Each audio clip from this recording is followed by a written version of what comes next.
This is the investigation into a famous flight. The aircraft was a Boeing 737 MAX 8, operated by Lion Air. It served the flight Lion Air Flight 610 when it crashed. Let's delve into what happened as it crashed and why it all happened. Yes, this is not very good looking, but please don't mind it. I didn't really have a model. I had to make a model. Also, don't mind the writing on the top. Let's pretend this is an advertisement plane.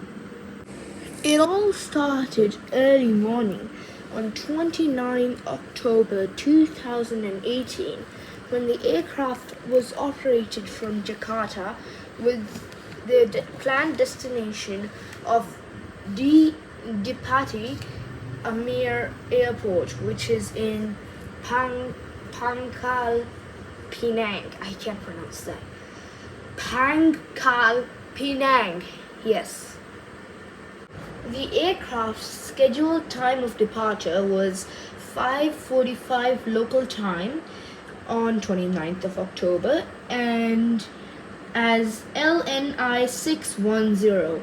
Now LNI is just the call sign of Lion Air.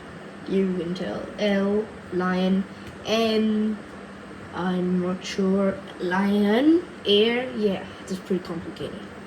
At 6:18 local time, the control tower issued clearance for Lion Air Flight 610 to take off.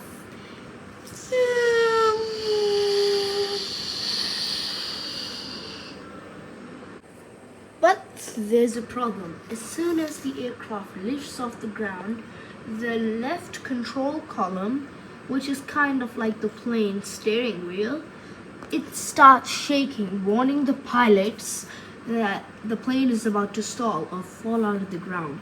But the thing is, the right control column never does. The first officer asks the captain who is flying if they should return to Jakarta because both pilots got very worried at this. However, the captain does not respond. And there's another problem. The first officer's altitude panel is not showing the same altitude as the captain. But this is just the first of lots of problems that led to the disaster of Flight 610. On top of that, the two pilots' airspeed panels are showing different measures too. So they both decide to check with the control tower what is their real altitude. Now, the pilots decide to ask the control tower if they can go to any holding point or a place where they can wait and fly around in circles. And once they start turning, the control tower asks, "What is your problem?" They tell them that we have a flight control problem. Now the aircraft is still in control. It is doing a little bit of hard turns or bank angles, but it is still under control compared to later on in the flight. The captain asked the first officer to check in the emergency booklet, something like that. That's kind of what you could say. It tells you what to do in different emergency scenarios. So he tells him to check what to do when there's airspeed unreliable or the airspeed on both pilots are showing different airspeeds. The flaps are retracted to 0. Now this is an important part in the crash of this flight 610 Lion Air. So keep this in mind. Meanwhile, the poor first officer is having a lot of difficulty finding the required page for airspeed unreliable, but soon, luckily, he does and starts to read it out. The aircraft is not getting much better after some time of flying over the Java Sea.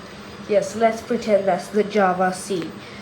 And it is alerted by the controller that there is an Airbus A320 ahead of them at their 10 o'clock, so they have to leave 5,000 feet and descend to 2,000 feet. Meanwhile, the pilots are trying to call the aviation engineer, hoping he can solve their problem. Things are not looking very good for the aircraft, so they contact the arrival controller, who instructs them to return to the airport and land on runway 25 left. Meanwhile, the captain switches power to the controller. Now, the problem that the aircraft had, which I will tell you about later on, was pushing the plane's nose down. The captain could manage, but the first officer isn't doing very well, so the plane's nose begins to pitch down. The captain asks the controller for a clearance of 5,000 feet altitude, but the first officer is defeated by the aircraft, and the plane plunges into the Java Sea.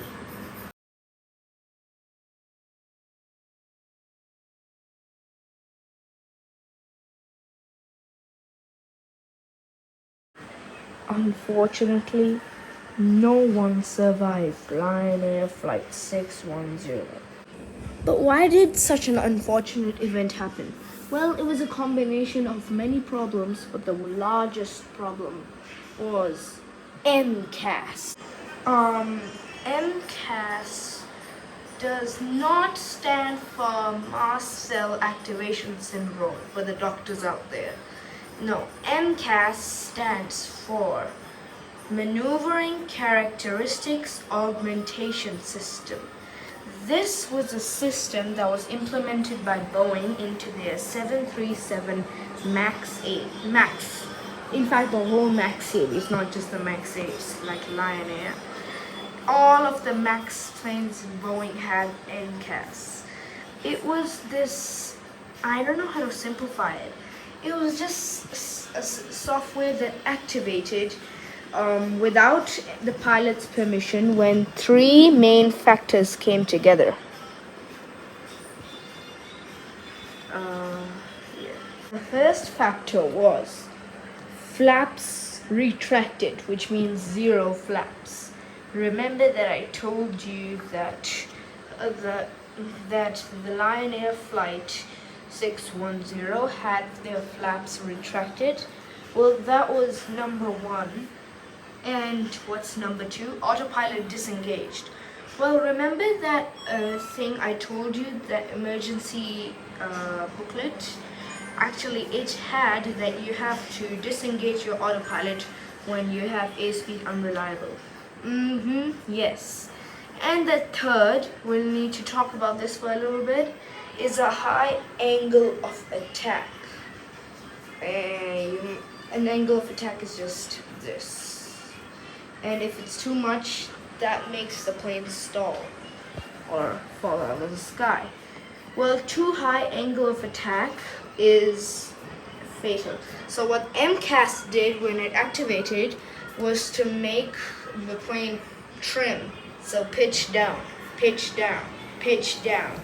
Yep, it kept making the plane pitch down. That's why when MCAS activated on Lion Air Flight 610, it made it pitch down, remember?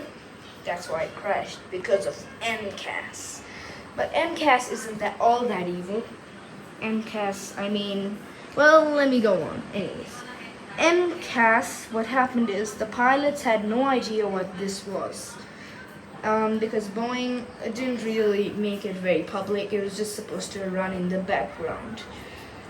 So, what happened was a few flights before, because angle of attack is actually measured by two sensors.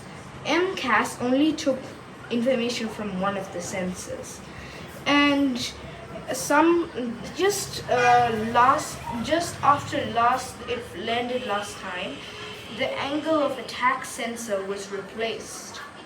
And what happened was they put it in wrong. This is not the only thing that happened, but I'm giving you an overall, the main things. It was replaced, and when they replaced it, they actually replaced it wrong. And the altitude and airspeed is also measured by angle of attack. So that's why they had altitude and airspeed unreliable. Yep. It's pretty complicated making a plane. Boeing and the FAA, which is just a company that makes sure that planes stay safe, actually issued some like reports and stuff, but that was not enough. Because just 1 year after that, another 787 MAX crashed. That was Ethiopian Airlines Flight 302. I'll make a video on that one soon, maybe. And also, you might be wondering, how did I make this plane? I'll also show you how I'll make the Ethiopian Airlines. Because when I thought of showing you how to make the Lion Air one, yeah, it was too late. I have already made a lot of stuff. Yeah. Finished it in 2 days. Anyways, see you next time from Lion Air Flight 610.